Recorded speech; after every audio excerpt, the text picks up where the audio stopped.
하나님의 말씀 구약성경 열왕기하 4장 1절에서 7절 말씀 함께 봉독하겠습니다. 열왕기하 4장 1절에서 7절입니다. 제가 주는 성경책은 구약성경 564페이지입니다.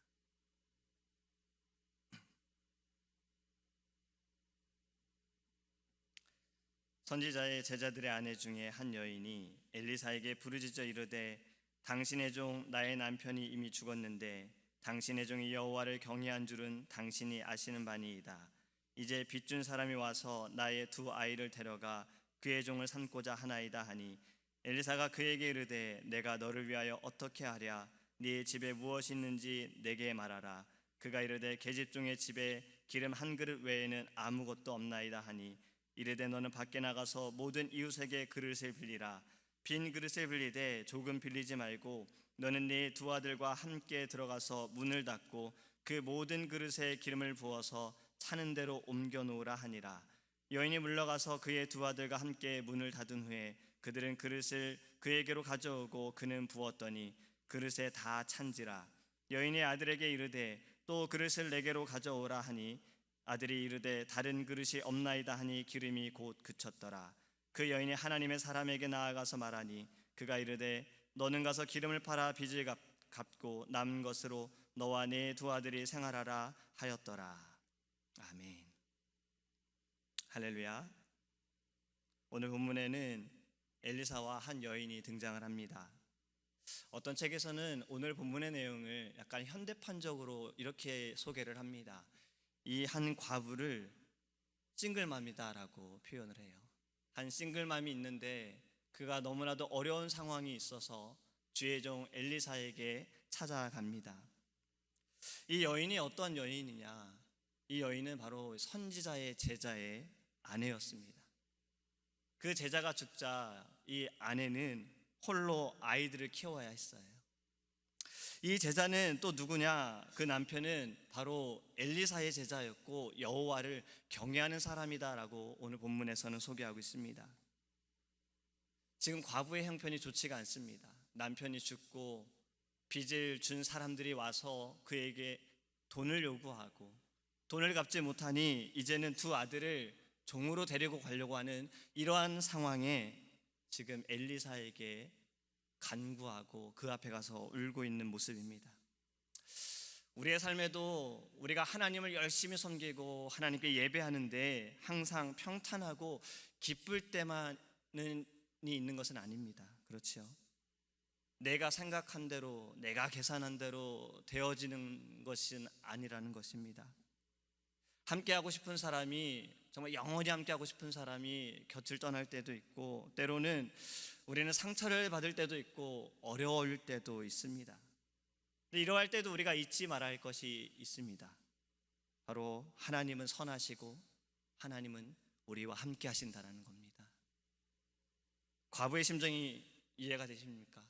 이 싱글맘의 지금 이 마음이 이해가 되십니까? 남편은 열심히 하나님을 경외했고 엘리사를 열심히 쫓았는데 그가 죽게 되었어요. 얼마나 마음이 아픈 그러한 상황에 지금 이 여인이 그것 때문에 엘리사에게 와서 자신의 형편에 대해서 이야기하고 있는 것이 아니라 자신의 사랑하는 아들마저도 지금 빼앗기는 상황이기에 엘리사에게 지금 부르짖고 있는 것입니다. 이 부르짖는 소리에 엘리사는 이렇게 묻습니다. 네가 무엇을 가지고 있느냐? 여인은 울면서 말하기를 제게는 기름 한 그릇밖에 없습니다.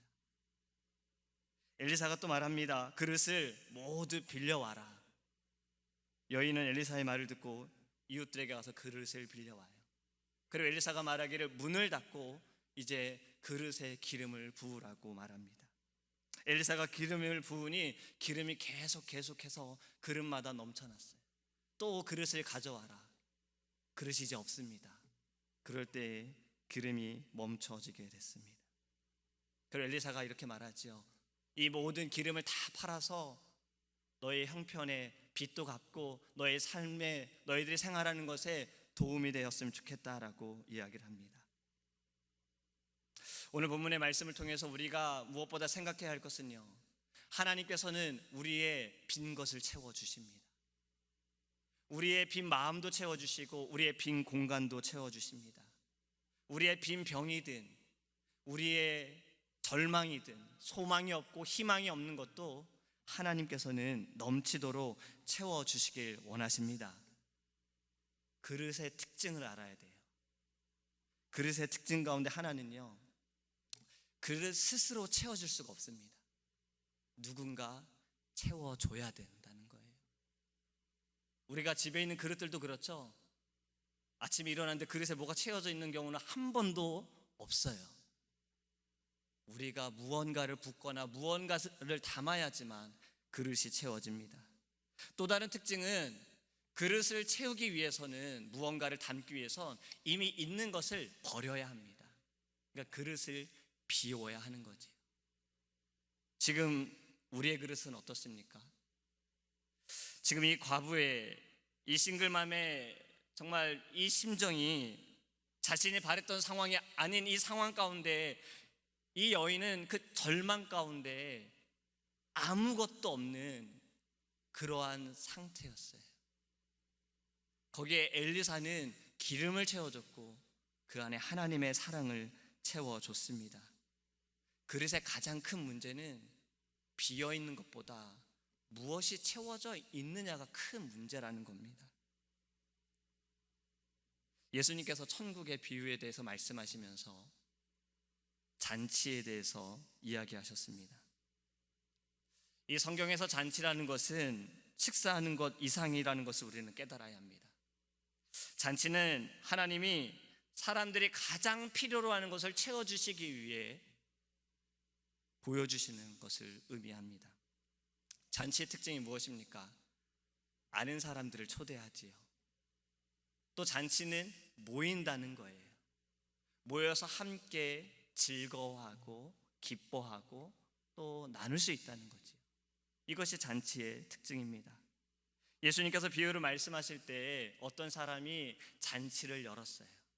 그리고 사람들에게 초대장을 보냅니다. 이미 상을 다 차리고 불을 피우고 음식이 준비되어 있으니 너희들은 와라, 와서 함께 먹고 즐기고 함께 나누자, 그렇게 초대장을 보냈습니다. 그런데 아무도 올 생각을 하지 않아요. 한 사람은 밭을 샀기 때문에 나는 밭에 나가야 된다, 그래서 못 가니 이해해달라. 또 다른 사람은 내가 방금 소를 샀는데 이 소를 시험해 봐야 된다, 그래서 못 간다. 세 번째 사람은 내가 지금 막 결혼을 했기 때문에 갈 수가 없으니 양해를 바란다 라고 이야기합니다. 근데 초대장을 보낸 주인은 이런 핑계가 마음에 들지 않았어요. 그래서 종들에게 너희들은 마을을 돌아다니면서, 곳곳을 다니면서 가난한 자든 병자이든 상관없이 다 불러오라라고 이야기를 합니다. 잔치에 초대된 사람들이 누구입니까? 하나님의 백성들입니다. 그런데 자기 일에 지금 너무나도 바쁘다 보니까, 잔치에 대한 마음이 있지 않다 보니까 초대를 받았으나 잔치에 참여하지 못합니다. 이 사람들에게는, 이 각자의 그릇에는 다른 것이 채워져 있던 거예요. 처음에 밭을 사서 가지 못한다라고 한 사람은 잔치보다는 새 밭에 마음이 있었습니다. 여기서 예수님께서는 이 개인적인 소유물에 대해서 말씀하고 있는 거예요. 우리도 한번 잘 생각해 보세요. 내가 물건을 소유하고 있어요. 그렇죠? 그런데 가끔은 물건이 나를 소유하고 있다는 느낌 받으신 적은 없습니까? 저는 가끔 그럴 때가 있어요. 핸드폰이 저를 소유할 때가 있더라고요. 컴퓨터가 저를 소유할 때가 있더라고요. 분명히 얘는 내가 조작해서 만져야 되는 물건들임에도 불구하고 내 마음이 여기에, 내 시간이 여기에 쓰여지는 것을 볼 때 내가 기계를 다루는 게 아니라 기계가 내 인생과 내 시간을 다루고 있다는 것을 가끔은 느낄 때가 있습니다. 또 이럴 때도 있어요. 핸드폰을 작년에 새로 샀어요. 그때 너무 좋았거든요. 한 이틀을 잠을 못 잤어요. 다 만져봐야 돼서. 근데 올해 제가 쓰는 핸드폰에 새 것이 나왔대요. 지금 것도 분명히 잘 되는데 바꾸고 싶은 거예요. 제가 다른 분들의 차를 타면 왜 내 차는 이런 게 없지라고 생각할 때가 많아요. 뒤에 볼 수 있는 카메라도 있고 옆으로 이동하면 무슨 소리도 나고. 지금 저도 이 차를 거의 11년을 타고 있습니다. 25만을 뛰었는데 잘 가요. 근데도 마음에는 이런 물질에 대한 욕심이 있다는 겁니다. 지금 밭을 산 사람도 지금 그런 거예요. 초대를 받은 이 잔치에 참여하는 그 마음보다 자신이 산 이 새 밭에 대한 마음이 너무나도 컸기에 잔치에 참여하지 않은 겁니다. 두 번째 초대받은 사람은 소를 사서 못 간다라고 핑계를 댔지요. 바쁘다는 겁니다. 우리가 바쁘게 살다 보면 때로는 좋을 때도 있어요. 지금 너무나도 힘들 때 바쁘게 살다 보면 그것을 잊어버릴 수 있기에, 생각하지 못하기에 좋을 수도 있어요. 근데 어쩌면 우리가 이렇게 바쁘게 사는 것이 우리 삶의 공허함을 느끼고 싶지 않아서 바쁘게 살아갈 수도 있다는 겁니다. 또 이렇게 바쁘게 살다 보면 우리의 목적을 잊어버릴 때가 있지요. 내가 지금 왜 살아가고 있는가? 내가 지금 무엇 때문에 살아가고 있는가? 그것을 잊어버릴 때도 있습니다. 또 바쁘게 살다 보면 우리의 건강도 신앙도 생각하지 못할 때도 있지요. 바빠서 기도합니다라는 책이 있습니다. 이 책을 보면 기도에 대해서 쭉 글을 썼어요. 예수님만큼 바쁜 사람이 있었을까요? 3년이라는 시간을 예수님께서 이 땅에서 사역하실 때 예수님만큼 바쁘신 분이 계셨을까요? 계속해서 사람들을 만나시고 하나님의 나라에 대해서 전파하시고 제자들을 부르시고 제자들을 훈련하시고 가르치시고 병자들을 고치시고 죽은 자를 살리시고 그렇게 바쁘셨어요. 여기저기 예수님 다니셨지요. 예수님만큼 바쁘신 분이 계셨습니까? 그런데도 예수님께서는 그 바쁜 가운데에도 습관대로 기도하셨습니다. 새벽에 일어나 기도하셨어요. 우리도 이 바쁨이라는 것 때문에 혹시 하나님과 멀어지고 있는 것은 아닌지 우리는 점검해 봐야 합니다. 우리의 삶의 바쁨을 통해서, 때로는 교회 일의 바쁨을 통해서 정작 예배하는 것은, 하나님을 사랑하고 하나님이 기뻐하시는 것은 놓치고 있지는 않는지, 내 안의 그릇이 지금 무엇으로 채워져 있는지 우리는 점검해 볼 필요가 있습니다. 또 세 번째 사람은 이렇게 말합니다. 내가 장가들어서 갈 수가 없다.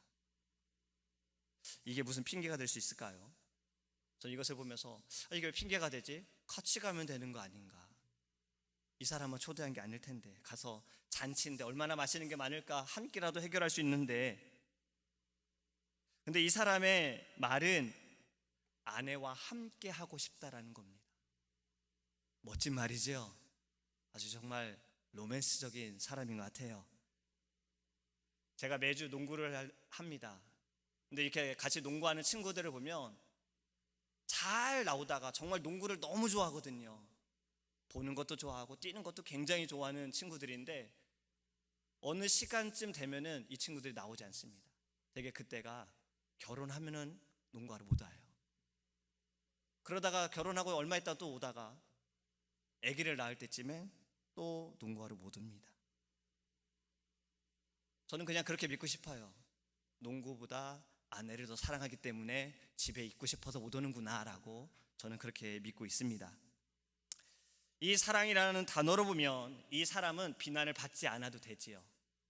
얼마나 아내를 사랑하기 때문에 잔치에 가는 것보다 나는 아내와 있고 싶다라고 생각할 수 있어요. 하지만 다른 관점을 우리가 좀 생각해 보기 원합니다. 공허함을 사람에게 채우려고 하는 것은 아닌가? 사람에게 기대고 사람으로 인해 행복하고 사람으로 기뻐하는 것, 과연 정말 하나님께서는 이것을 좋아하실 것인가? 우리는 이것을 생각해 봐야 합니다. 성경에는 분명 하나님보다 사람을 기대하고 사람을 의지하고 사람을 따랐던 자들, 하나님보다 따랐던 이들에게 어떠한 결과가 나타나는지를 우리는 잘 알고 있습니다. 우리의 삶 속에서도 하나님 대신에 다른 누군가 또는 무엇이 차지하게 되어진다면 우리는 하나님 앞에 회개해야 합니다. 내 안에 그릇이 지금 다른 것으로 채워져 있는 모든 것을 우리는 비워버려야 하는 것이에요. 그래야 하나님께서 우리에게 주시는 것을 채울 수 있다라는 겁니다. 우리는 무엇으로 채워져야 합니까? 에베소서 5장 18절 말씀에 오직 성령으로 충만함을 받으라. 할렐루야. 성령으로 충만해야 합니다. 성령으로 채워져야 합니다. 우리의 그릇에 성령이 충만해야 된다는 것입니다. 앞에서도 말씀을 드렸지요. 그릇은 스스로 채워질 수가 없어요. 누군가가 채워줘야 돼요. 하나님께서 우리의 빈 그릇에 성령으로 채우시기를 간절히 소망합니다. 영원히 마르지 않는 기름으로 채워주실 겁니다. 하나님의 그 희망과 하나님의 소망과 하나님의 사랑과 은혜로 채워주실 것입니다. 내 안에 있는 것을 남김없이 비우시기 바랍니다. 하나님의 영으로 가득 차 있어야 합니다. 성령으로 충만할 때의 제자들도 달라졌지요. 3년을 그렇게 예수님을 따라 다녔던 이들도 예수님이 잡히실 때에는 도망가기 바빴어요. 예수님을 부인했어요. 하지만 그들이 성령을 받으니 그들의 눈이 달라졌습니다. 그들의 믿음이 달라졌어요. 그들의 비전이 달라졌습니다. 그들 안에 그릇에 잘못된 것들, 저분이 왕이 되시면 내가 어떤 한 자리라도 차지하겠지 하는 그러한 마음들로 채워진 것이 다 비워지고 성령으로 채워지니 그들이 주를 위해 죽고 주를 위해 사는 자들로 변화되었다는 겁니다. 우리의 그릇도 성령으로 채워지길 원합니다. 이 아침에 기도할 때 내 안에 무엇이 담겨져 있는지 우리가 다시 한번 점검해보고 하나님 비우게 하소서, 이 안에 주의 말씀과 성령으로 가득 채워 주시옵소서, 이렇게 부르짖기를 주님의 이름으로 소망합니다. 기도하겠습니다. 거룩하신 하나님, 우리 안에 이 그릇에 무엇이 담겨져 있는지를 다시 점검해 보기를 원합니다. 우리의 입술로는 하나님을 사랑하고 하나님을 예배하고 하나님을 따르겠다라고 고백하면서 혹시 잔치에 초대받은 이 사람들처럼 지금 다른 것에 우리의 마음이 있지는 않는지, 하나님보다 다른 것을, 다른 사람들을 더 의지하고 있지는 않는지를 이 아침에 기도할 때 깨닫게 하여 주시옵시고, 예수의 이름으로 하나님 우리의 그릇을 비우게 하여 주시옵소서. 이 빈 그릇에 마르지 않는 기름으로 채워 주시옵시고, 놀라우신 주의 사랑과 은혜로 채워주시고 성령으로 가득해 하여 주시옵소서. 우리가 성령의 충만함으로 주의 일을 감당하게 하여 주시옵시고, 성령의 충만함으로 사랑하게 하여 주시옵시며, 성령의 충만함으로 주의 열매를 맺게 하여 주시옵소서. 우리가 이 아침에도 하나님 기도할 때에 하나님의 뜻을 깨닫게 하시고 우리의 기도를 들으시고 응답하시는 하나님만을 바라볼 수 있도록 주님 우리와 함께하여 주시옵소서. 감사드리며 예수님의 이름으로 기도합니다. 아멘. 하늘에 계신 우리 아버지여, 이름이 거룩히 여김을 받으시오며 나라의 임하옵시며 뜻이 하늘에서 이룬 것 같이 땅에서도 이루어지이다. 오늘날 우리에게 일용할 양식을 주옵시고 우리가 우리에게 죄 지은 자를 사하여 준 것 같이 우리의 죄를 사하여 주옵시고 우리를 시험에 들게 하지 마옵시고 다만 악에서 구하옵소서. 대개 나라와 권세와 영광이 아버지께 영원히 있사옵나이다. 아멘.